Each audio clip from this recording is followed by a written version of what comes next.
story this morning. The presidential candidates are in their final stretch less than 24 hours from now. The polls open here in New York and voters begin to make their pick for the new commander-in-chief. Yeah, they're in their final stretch.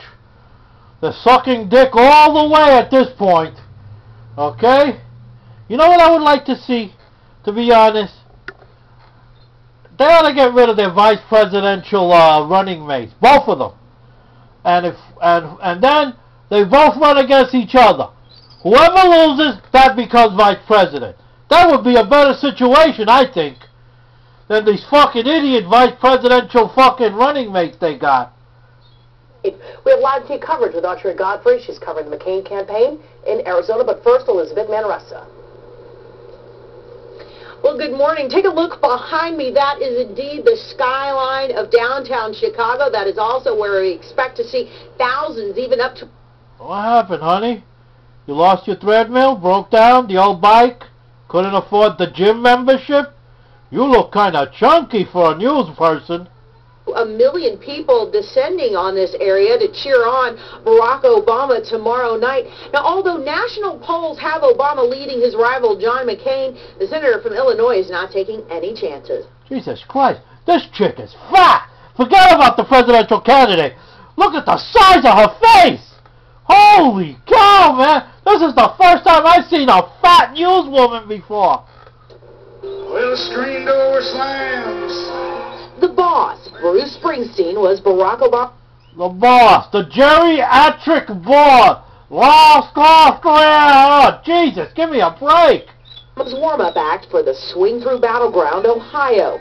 80,000 people listened in Cleveland.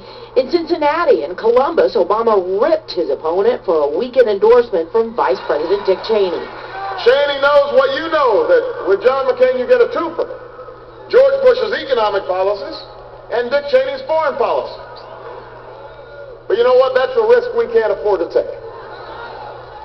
It's time for change. As construction continues in Chicago's Grant Park, the scene of a hoped-for Obama victory celebration, Obama's final hours include stops in Florida, North Carolina, and Virginia, where a Democrat has not won since 1964. I mean, look at this guy. He looks good. He's not an ugly man. I'm not gay, but he's not an ugly man. And, he seems to be intelligent, well-spoken, all this shit. He doesn't have a lot of experience, but, hell, man, wait till you see McCain. We feel pretty comfortable about the polls.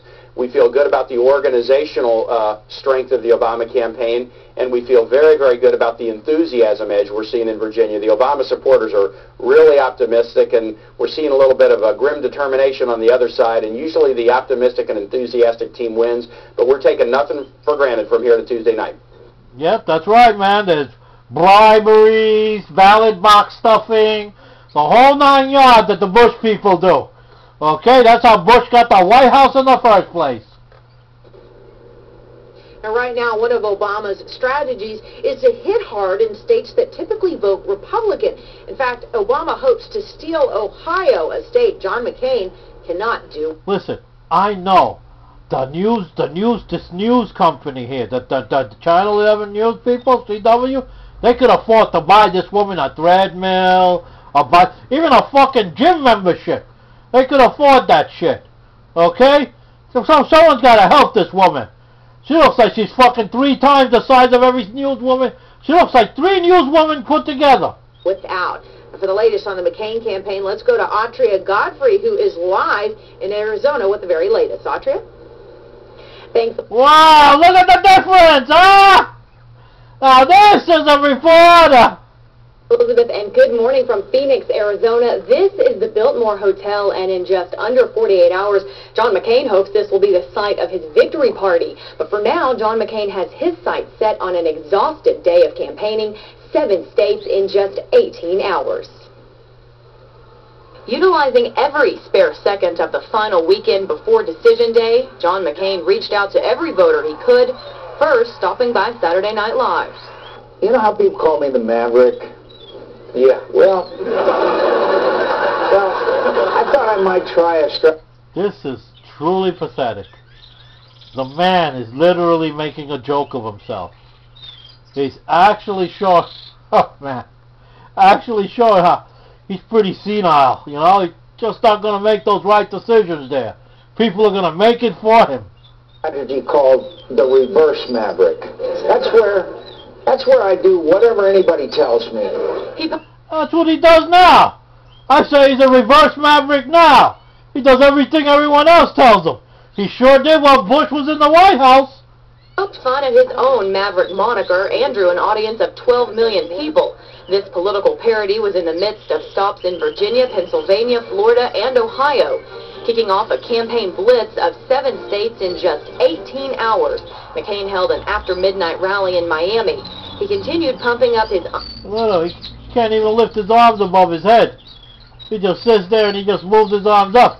I guess his fucking trust won't let it go up anymore. You know? Unwavering fight to the finish, a tactic that looks to have gained him some ground. Though most battleground polls still show Obama ahead, that lead is shrinking. America faces a big choice, and there's just one day left. The pundits have written us off just like they've done before, and my opponent is measuring the drapes in the White House. That's because he's got to add a little color there.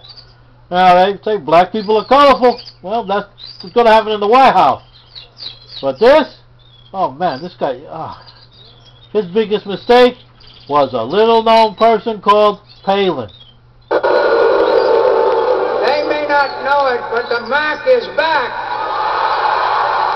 Which Mac? The reverse Mac or the Mac? By the size of his belly, I say the Big Mac is back. John McCain's campaign manager said that they plan to outspend Barack Obama by $10 million on this one final day of campaigning. Both candidates will have one big last TV interview when they are interviewed tonight during halftime of Monday Night Football. Live in Phoenix, Arizona, I'm Autria Godfrey. Back to you. All right, let me tell you something. Besides her looking like a real woman,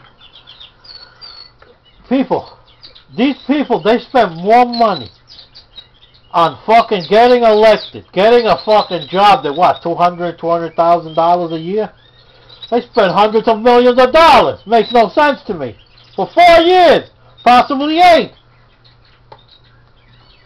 Right now, in America, we're going to have to make a long and big-ass decision.